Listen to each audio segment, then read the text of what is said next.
Fear came in ripples, even in a house full of people. Phone fully charged, doors open, it came down. Shivers and unsteady breathing. My parents aren't too far away, you assure yourself. Just one loud scream and they'll come running for me. You're on the internet, reading up on CreepyPasta after googling the absolute shit out of it. CreepyPasta wiki, creepypasta.com. Every single site just about explored, every category uncovered. You just wanted a little read, that's all. Just something to do because you didn't want to go to bed before your parents, and you're too lazy to get any actual work done. You blink hard. The screen distorts itself, blazing momentarily, and you wonder if it is a trick of the mind. You must have been on this thing for hours. Your eyes water and you're suddenly aware that if you close them, something will grab you from behind. You mock yourself inwardly, almost sustaining a laugh, but figure against blinking. That's stuff for chumps. You cringe a little as something rubs on your leg. You reach down to pet your cat and stop. You look down. Nothing. Your throat locks and you can only face the screen, frightened that if you look anywhere else, it will get you. The fear alone locks you in place. Your cat. You need to call him. Silence fills the room, a faint white noise ringing from inside your head.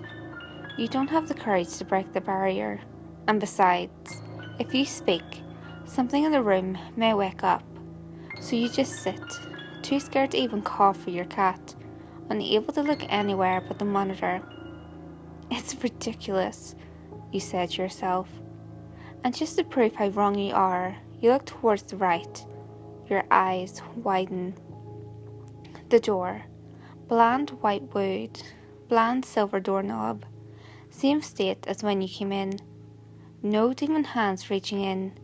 No faces imprinted on the slate. Only, you don't really remember closing it. Relax. Calm down. Relax. You insist to yourself, trying to recount your past activities. 9 p.m. Enter room. Between 9 p.m. and 3 a.m. close the door while reading horror stories because you know that helps you feel safe. Nausea washes over you in waves and you try to still your heartbeat.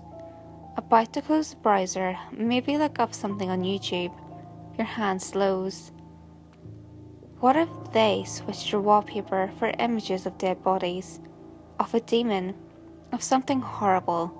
Something so indescribably terror-inducing that you'll go insane and shrivel up like potpourri. Instead, type the URL into the search box, wondering why you're being such a wimp. Another thought comes over you. What if, whatever you type into that box, just one site comes up? It'll be the last site you see before you die. You decide to stay on that page. It's just some mediocre story about someone getting disemboweled in the streets. Not scary. You browse through some others, unaware of anything but your own breathing. The words on your screen are all too bright, all too small.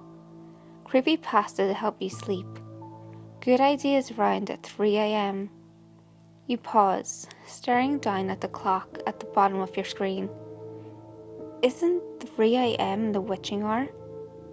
Something creaks behind you, uneven and slow. You freeze up, your heart slamming in your chest. The breath you take hurts your stomach, and your hands freeze up on the keyboard. In front of you is a picture from your latest read. A thing, it's hardly a person, with a white face and globe-like eyes, and an enormous happy smile. You're certain it's behind you. It walked like that on purpose, and if you look anywhere else, anywhere other than the screen, it will get you. Its smile will brighten even more. Its eyes widen with a look that could almost be called loving, and then poof, you're gone from existence. You desperately ache to turn off your computer and just go to sleep. It can't be that hard. Your phone is next to you, ready to be opened and used to call someone, anyone, just so you can have company. You can't be the only loser up at this ungodly hour. Besides, your parents are sleeping next door to you. They'll come in, and just like when you were 5, they'll barge in and scare the boogeyman away. You look back down at the counter clock. It's 45 minutes past 3 a.m, so the witching hour thing is 15 minutes away from over, and you probably shouldn't sleep anyways, since you've got school and you're an idiot. Maybe doing homework would help. You reach under your desk, feeling for your notebook, when you touch something. Hair. It's hair.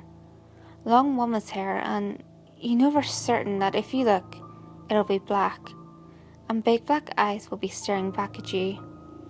Faces, the kind that look back. You don't feel like homework after all, and your body feels too tight and tired, and you want to sleep so badly that it's painful. But what about the nightmares? You know for certain that you'll have nightmares, all vivid and memorable and inescapable. You'll be trapped in an eternal sleeping hell, and everyone will think you're in a coma, and you're a goner, and they'll turn off life support, and you will be a gone. You won't be able to escape. Your fault for reading these things. After all, I read these all the time, you desperately explain, as if the monsters needed an explanation. I've never died, never gotten cursed. I'm fine. I'm alive. I'm just scared because I'm tired. It doesn't work. You're an unconvincing liar. You know it's behind you. You know it's under you. You know if you stare up at the ceiling that it'll be staring back with the wide eyes, or no face, and it will jump, or crawl, or scream. What if your parents are dead? A blast of cold air hits your knees, your neck, your face, and it's fall and there's no air conditioning. And it's a ghost? A ghost in your room. Your parents are dead, and your neighbours will be too slow to save you. Yours will be an isolated death. A lonely death. It'll seem like you killed yourself, when really, they're creeping up on you, and they made you. They gave you the reason, the weapon, and you needed to because it was better than being in a room alone with them. Out of the corner of your eye you see something. You can't tell exactly what it is, but you know it's pressing something against the window. They'll never even bury you. They'll never even find your house. It'll disappear from reality, same as anything, and no one will remember you because you wanted this. You wanted to be scared, and now you want to cry out and scream. You don't want to look ridiculous, but you want to scream. You can't. In the one moment you need to, your mouth is sewn shut. The sun is coming up in 2 hours, you tell yourself. Hold it together. You can survive this. It's just fear, the kind that ripples. Your legs go to sleep. Just fear, you say, and you agree. You type youtube.com into your browser, and instantly pops the usual website, the unscary video website, and you watch the hell out of some comedy videos until your fears abate. The sun rises as it wants to do, and now you can relax. Your muscles stop tensing and bright sunshine fills the room. You get up. It's nice to be able to stretch out after a long night of freaking yourself out. You wonder if you should go get early breakfast, yawning contentedly, and then you see it. A girl, small and in a white dress, her face white and rotted, and oh, it's real. They were real. The sun hits her and it doesn't do anything, and she's still only, you see her clearly, and it was her hair, you know it. It was her hair you touched and go away. It's all you can think, and she walks. Oh, she's creaking towards you. The same sound from last night. The shuddering. The long, uneven drawl. No, it wasn't her hair. She was the one behind you. Then, under your desk, it grabs your leg. It has no gender. Hair. It's all over your room now. The thing's got an interesting face, globe-like eyes, and a happy smile. and it's not a woman. No, you wish it were something, an existing thing, but it's the thing from the picture, and now it's got you. With the only courage you've ever kept inside yourself, you scream and throw open the door. They waited outside for you, so politely.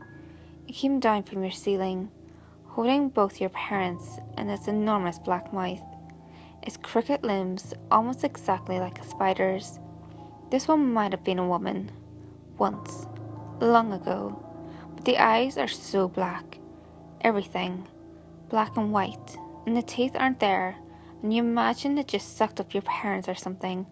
They look like they've been mashed, so maybe it just swallowed. And oh God, it reaches for you. They're all reaching for you. The window. If you can just jump. You can just jump, anything. Let the window be okay.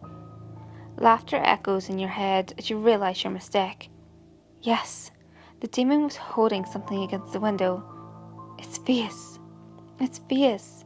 The face is smiling and you realize they're all smiling. Everything.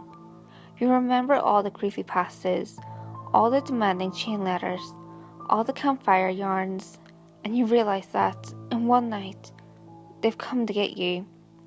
They creak out of your closet, they slide out from under your bed, they smile at you, and it's morning, and you can see them. It's light now. You wonder why people always associate light with safety. You wish it were dark again. They always make the night look scary, always make the darkness intimidating. You can't see the fears as easy. They're shaded, and they can be passed off as illusions. You can't do that with the sun shining. They're all here, standing and accounted for, and you know it. No more convincing yourself. Goner, the Donner Party landing. A funny thought hit you. Maybe they were afraid of the dark.